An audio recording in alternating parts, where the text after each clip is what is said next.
Greetings to you all. My name is Johnny Mbonderi. I'm the program director for ADRA Miema. In ADRA Miema, basically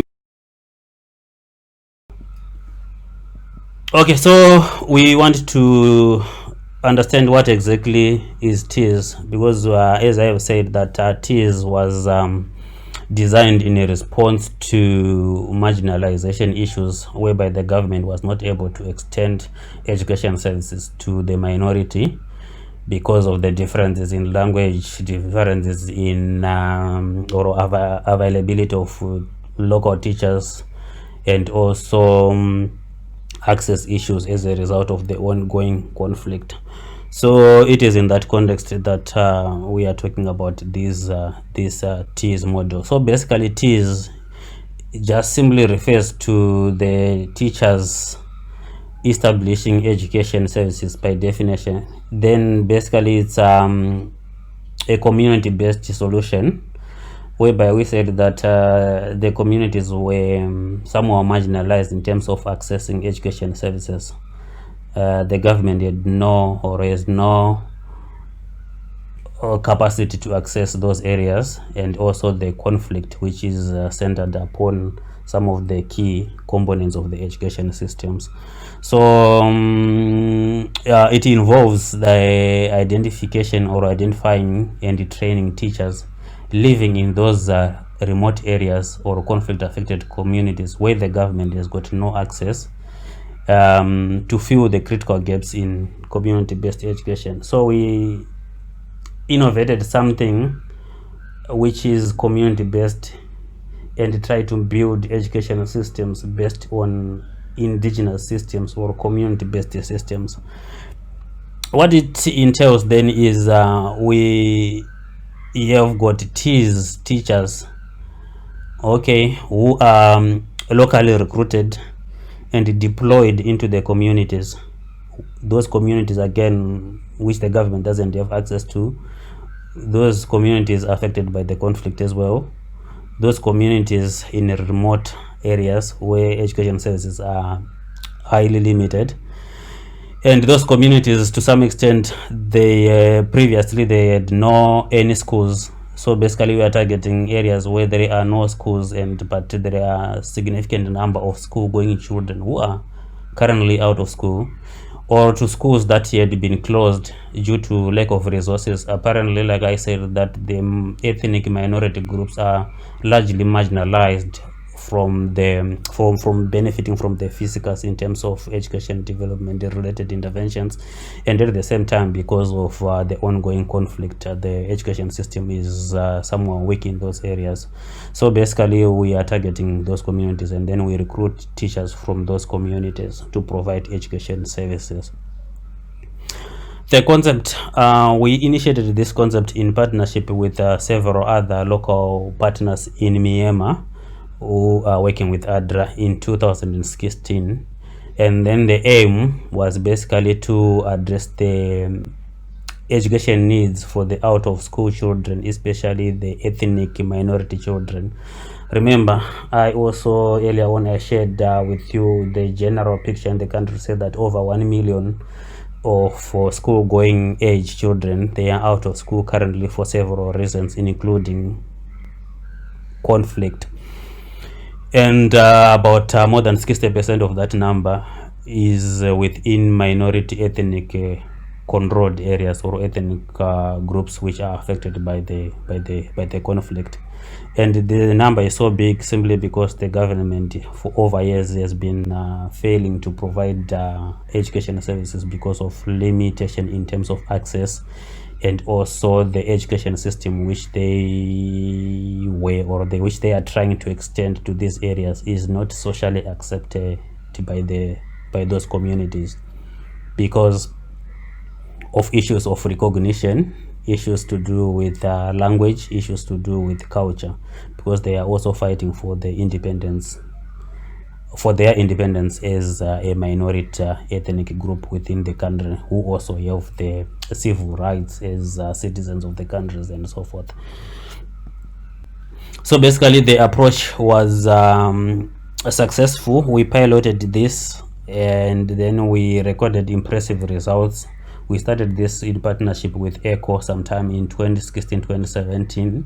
They got to like the concept. That was the only innovative solution which was available by then, and even by now, still by now, is the most preferred option in terms of especially in the situations where the government is not able to extend the education services to some of the targeted area, remote and conflict affected areas. This concept became the most preferred model, and later on the EU also got interested, and then they funded it for another year before they invest about another 4 years now, which we started last year. So basically the donors are so much interested into this concept. It's one of the most innovative approach which they got interested in, and apparently it has realized significant gains over the period when we started it up to now. So it's one of the most successful model in Myanmar so far. So basically TEES, it involves teachers establishing schools within the communities, those communities affected by remoteness or by the conflict. And basically in Myanmar they are providing primary and middle school level education, mainly targeting the indigenous children. And the idea there is just to ensure that education is being provided within their mother language, so that they are able to learn fast and also to comprehend the concept as well.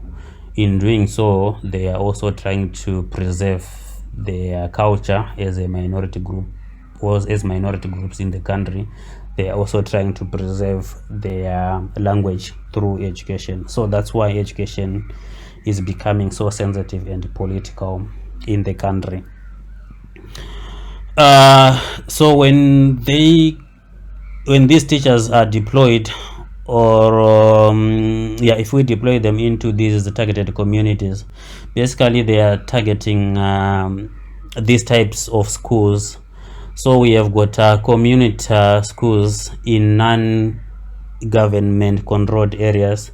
So like I said, that the government has got no control, or has got no access in some of the geographical areas, especially those resided by the minority ethnic groups. Apparently they have armed themselves and they are protecting or fighting back the government as well, trying to fight for their sort of independence and recognition, as I have already highlighted. So they are also, in the absence of government school, they are establishing their own community-based schools with their own indigenous education systems. So this is one of the schools being targeted by these TEES schools.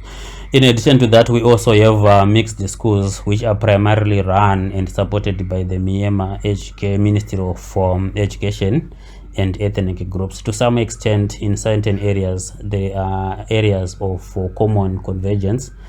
So they've got schools which are being supported by both groups, and as ADRA Myanmar and several and our partners in the country, we are trying to leverage on those common technical points within the education system to try to bring these two groups together, to facilitate social cohesion and to contribute to peace building as well. So there is a lot of advocacy work going on around that. In addition to that, they are also targeting government school. Apparently, there are also government schools, as I have said, that the government has been over here trying to extend their education system. They have been building schools in these areas. So the government is solely run these schools. They are deploying teachers into these schools, and they are somewhat supported by Ministry of Education. But geographically in those areas, the governance system is somewhat mixed. We have got armed ethnic groups controlling or having the governance system there, and we also have the government also having governance systems there. So we have got two parallel structures.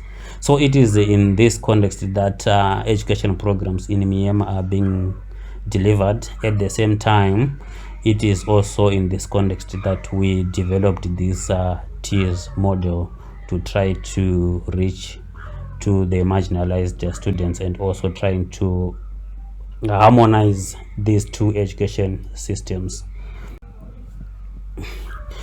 So in terms of how the TEES is formed, before we form this, there are certain factors or certain conditions which we need to make sure that those conditions prevail or exist before we start implementation, or before we form the TEES. So this includes we have to make sure that we are targeting communities where there are no schooling opportunities, but there are a significant number of students of the school going age who are out of school, or a school exists but it does not offer all the grades, or there are no enough pathways for the students to go through. So you also target those areas to try to provide the necessary education pathways. And further to that, we also need to ensure that there is a teacher available from those communities to attend pre-service teacher training.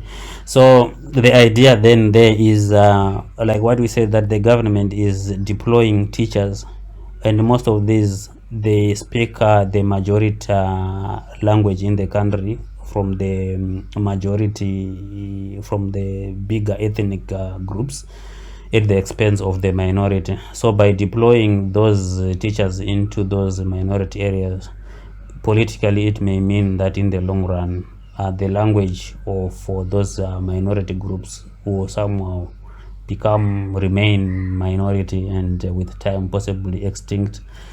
So education is being used as a political tool there, to some extent.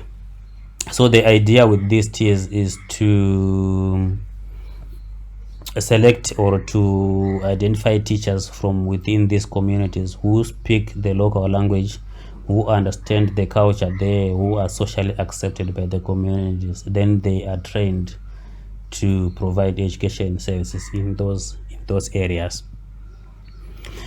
Further to that, we also have to make sure that the community is willing to build a simple structure or a learning space, because of the limited resources, possibly from the NGO side or from the donor community side. We also have to make sure that the community, they do contribute in terms of building simple structures to ensure that there is a safe learning space for students, and that safe learning space is going to be used by the teacher, the local teacher, to provide the preferred education system in that particular community. Further to that, also the community should be willing to support the TEES with accommodation, food, security, and any other non-monetary support, because as we shall see later in the presentation, that the program is expected to provide stipends or some sort of incentives to these TEES, but it's not so much enough in terms of meeting their day-to-day needs. So the idea there is for the community to chip in with also other form of support, which is non-monetary in nature, providing accommodation to these teachers, and where necessary provide food and security and any other materials that might be needed by the teachers.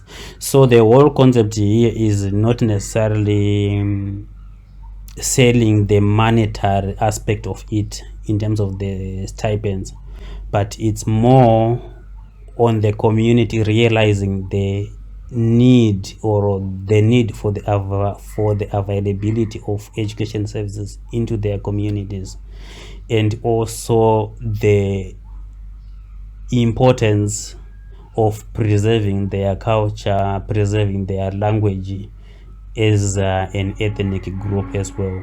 So we have been finding that over years the community has been positive, has been responsive, has been motivated, simply because of that common community interest. And we have also witnessed that the teachers themselves, they are largely motivated by the need to save their children, the need to save their own communities more than the monetary value which they might get as a result of that. So the concept is more on community based than community driven, more than monetary value. So it's quite important that as we sell the concept to the community, they have to understand, or it has to be housed or to be grounded in community interest more than the monetary value that it can bring. And more so, the needs for education being addressed by this concept is also a selling point as well, because without this model, then it may mean that their children won't have any access to education services. So it is quite important. It is quite an important factor to make sure that the community understands this. Further to that, the community also have to identify a focal person who lies between the community and the NGO, in this case ADRA and its partners as well. There should be that regular communication, and this communication is based on the acceptance of ADRA in those community.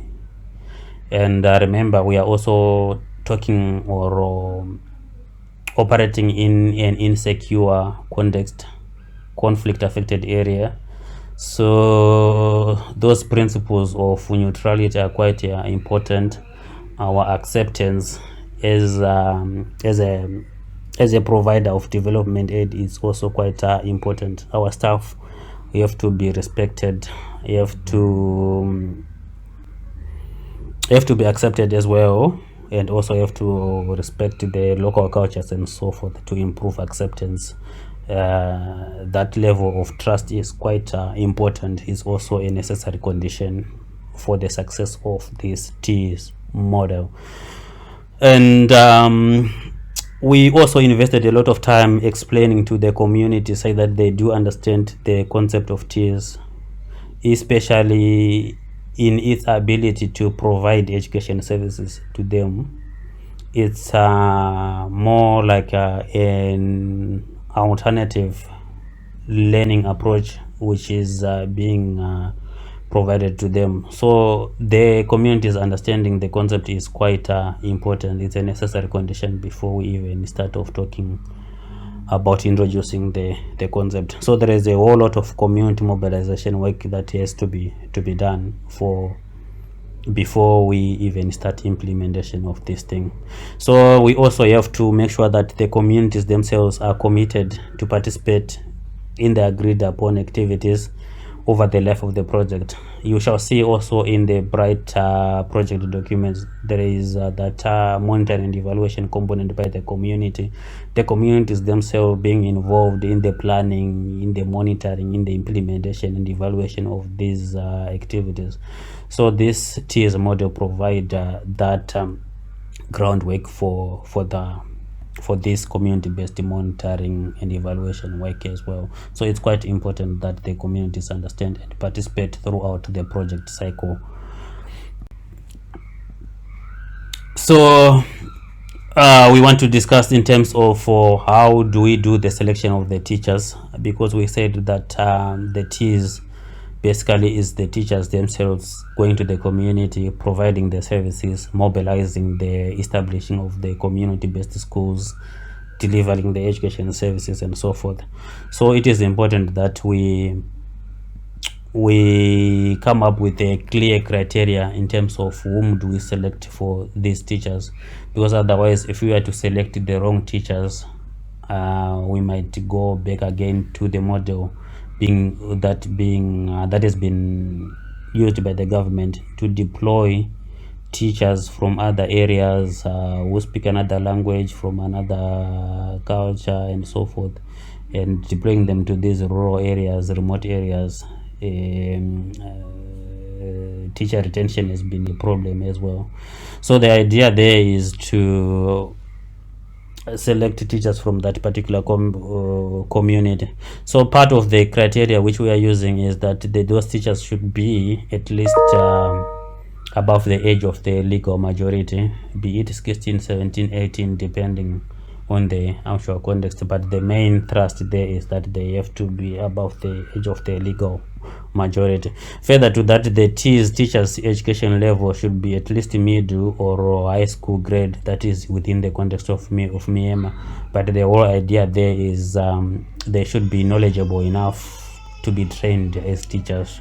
They should be educated with basic skills to be trained as teachers. So the standards in each particular context they have to apply. So teachers must also feel comfortable to get abided by the rules or code of conduct of ADRA partner organization or our local partners. We encourage them to have a code of conduct for their staff, and this is teachers also have to sign or to some extent get abided to this. The whole idea there is to ensure that students or children are protected from any form of abuse. So ADRA as well, or any of our local partners, they have to enter into an agreement with the community and then sign our child safeguarding policy. So basically the same point there applies to say that we need to make sure that the children are protected from any form of abuse through these safeguarding policies. Further to that, the TEES teachers, they should be residents or they should reside in the local community that will be targeted. Remember, we said that one of the principles of this concept or model is that we have to make use of the locally based teachers who are accepted, who knows the context, who use the preferred language of instruction in those areas. So it is also important to note that one when we are selecting our teachers. Of course, yes, language is an issue there. So basically the teachers whom we select should speak the same language with the targeted children, because I understand you might agree with me that children learn faster or better in their mother language than possibly a second or third language. So it's quite important that we consider that one as well. TEES teachers should have a recommendation from local communities or local education leaders.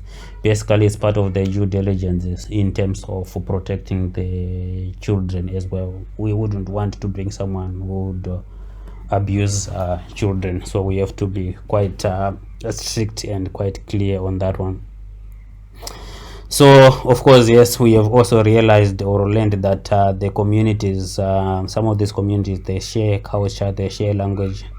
So regardless of the geographical differences, so if some of the teachers are interested to relocate geographically to certain neighboring communities, they can also be accepted as long as they qualify in terms of cultural and language issues, which forms part of the conflict as well. So after we select the teachers, we need to deploy them to their respective communities. So timing of deployment is quite important. In our case, we often deploy them before the commencement of the academic year, simply because they need to go and work in collaboration with the communities to establish safe learning space for the students. Once the learning spaces are there, then the students can be enrolled into schools for learning purposes and so forth. So timing is quite important in terms of when exactly do we deploy the teachers. So when we deploy them, then they have to provide services in the targeted schools, and in turn we provide them stipends as an appreciation for the services which they are providing. And currently, in our case, we are providing them on average about 60,000 Myanmar currency, which is about $40 per month. And this amount is quite far less than the government employed teacher, who is getting about 232,000 Myanmar currency, which is approximately about 153 USD per month. So like I said, yeah, the motivation is not necessarily in monetary value or the monetary gain, but more is driven more by the need or by the desire to save their community, is also driven by the need to ensure that their children have got access to learning services. And also over years we have witnessed that the more these parents or these teachers appreciate the learning outcomes which they are seeing being demonstrated by children, that is literacy and numeracy skills, the more they are motivated to keep on sustaining those education systems at community level. So yeah, so that's the main point there, that we have to base this model on the social values that can be derived through it than the monetary gains that can be attained by them engaging in this model. Further to that, we have also realized that teachers need to rely on non-monetary financial support. Remember, we said that the communities also have to chip in, providing food stuffs, providing accommodation, local travel for these teachers as well. So and they have been quite responsive, the communities themselves, because of the desire to safeguard their culture, the desire to ensure that their language is preserved, the desire to ensure that their children have got access to learning. So it's quite important that we emphasize on that point as well. They do their work. Yes, it is also important that we have to ensure that the teaching and learning services in these schools or these remote areas is of minimum quality and minimum standards. And part of that is we have to make sure that the teachers whom we deployed, they have got the necessary skills and competencies. And as such, before they are deployed, we train them. That is pre-service teacher training, which is aligned to certain standards within the country. So in our case, they go for a 4-week training that is normally within the summer vacation. That is, in our case, between March and April. We train them for 4 weeks. It's an intensive training sessions, and it's based on a certain teacher training curriculum, which is basically the teacher preparation course. That is a 1-year pre-service training, which we are trying to condense within 4 weeks or so. But the whole point here is the teachers, before they are deployed, they have to be comprehensively trained to make sure that they have got minimum competencies as per the defined standards. And this training is often facilitated by the NGO staff, that is ADRA staff or our local partner staff. They take a leading role in terms of providing these training services. But however, where the teacher training services, we really encourage the collaboration with those teacher training services. For example, be it local, be it private teacher training institutes, be it government training centers, or so forth. But in our case, most of the areas we don't have these teacher training centers. So our staff, we do it directly, but as soon as these teacher training services are available, we will try by all means to collaborate with those teacher training services or centers.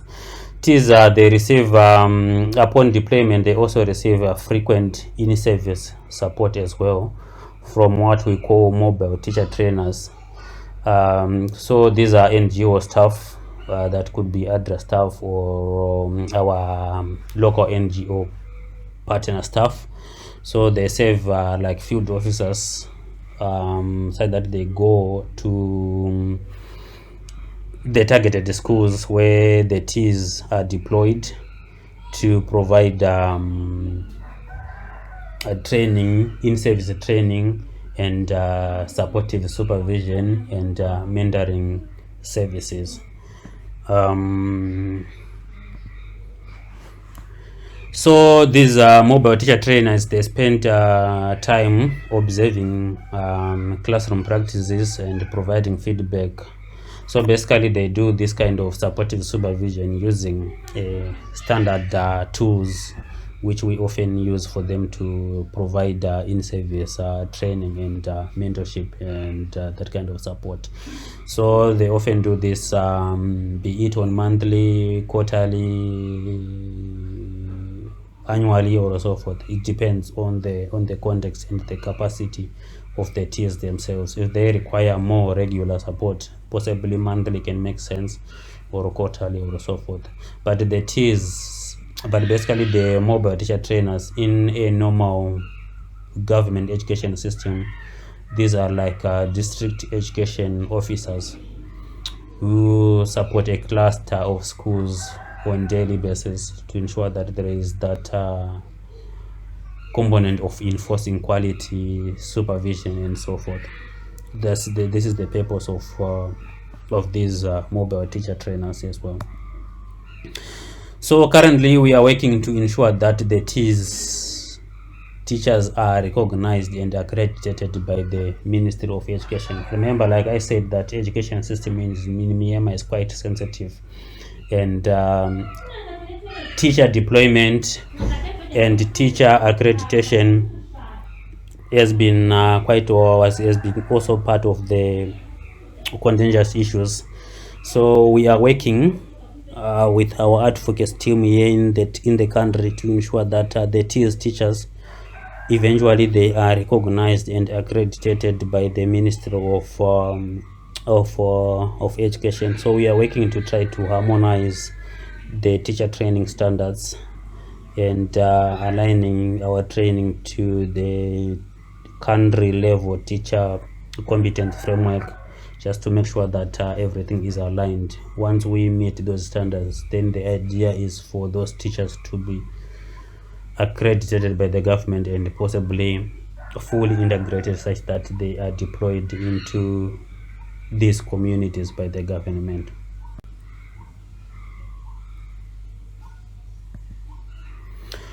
Okay, so basically that's the model, and I just want to share with you some of the gains, sustainable gains, which we have realized since we started this model in 2016 until now. So between 2016 until now, possibly 3 years back or so, we have managed to establish or to train about 217 TEES teachers, and they have been deployed and managed to establish about 131 schools, and these schools have managed to enroll about 20,490 indigenous out of school students. That is basically the minority ethnic groups' children who were out of school. So basically what it means is that because the government was not able to access these areas, the education system which was being provided by the government was not socially accepted by these communities. Effectively, it may mean that the government would not have able to enroll that number, about 20,490, within the same period of time. So we have found that the model has been quite useful to reach to the students who are somewhat marginalized and living in difficult, living in hard to reach areas, and also who are somewhat marginalized in terms of their language and in terms of their culture as well. So this model is quite useful to reach to out of school students. The TEES model is also cheaper. We did a cost benefit analysis of this model, and then we realized that it's far much more cheaper compared to the education systems being utilized by the government, or being used by the government. So in terms of monetary value, we have realized that per one academic year, by deploying one teacher, it cost us about 1.7 million Myanmar currents, which is like 1,160. This includes the training of the teacher, all the cost that is associated with the deploying of that teacher, and so forth. It just costs us about 1,160 per one academic year, which is far much more cheaper compared to what the government can use on one teacher within the same period of time. We have also realized that the model has managed to reduce the number of school dropouts. So over the 3 years period, the rate significantly dropped. So when we introduced this, the dropout rate was around 13% in the first year, that is in 2016, and then the following year in 2017, the rate significantly dropped to around 4.1%, simply because of the expansion and availability of this service and the positive response from the community. We have also realized that from going further, about 3.7 in year 3 reduction, so the rate of dropouts has been decreasing year by year, which is something positive as well. So students in TEES, we have also realized that they are accepted to go to mainstream schools under the Ministry of Education. That is, for example, from grade 3 TEES school, they are able to get into the government main system into grade 4. Some schools are already accepting these students as well, but in some areas the government is still hostile over that. So it's an area of advocacy again, which we are trying to work on and try to see these systems being harmonized and necessary education pathways being created. And yeah, it's an area that we are working on as ANDRA Myanmar, and together with several other partners in the country.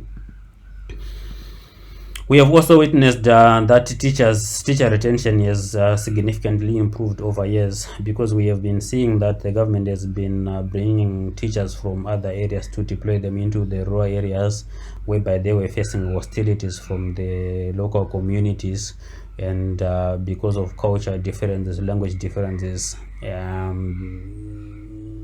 they were not staying there for long. So as a result, we introduced this model, recruited local teachers who understand well the language, the culture, and then the community were able to accept them. Then the retention significantly improved. So when we started, we deployed about 84% of the teachers whom we deployed in the first year. For example, in 2018-2019 academic year, 84% of those teachers, they managed to be retained. Of course, yes, during the first year, expect significant movements. Some teachers might pull off. So yeah, for us it was quite a success, because we registered about 84%, which was quite good. Again, it depends depends to what extent do we do community mobilization, do we get community buy-in, and so forth. So those necessary conditions we discussed earlier on, they are quite important to ensure that we are able to retain these teachers. But once the model is successful, is fully launched, with proper community buy-in, then expect the teachers to be retained for over a long time. Then one of the most important gains or advantage of this TEES model is that it is community based. We have managed to get the buy-in from the community. They are able to own the concept, and they are also able to participate in peace building or protection part of the equation. So this involves thorough consultations with the community leaders and influential religious leaders to ensure community commitment. So there is lots of community mobilization, as I have already highlighted, including targeting community leaders and religious leaders as well. They have been quite useful for us to be successful with this model. So basically, the communities, they practically engage in the construction of basic infrastructure. Like I said, the infrastructure component possibly might be quite costly, and we have been mobilizing the communities to provide locally available resources, like contributing bamboos, roofing materials that might be needed to construct learning spaces.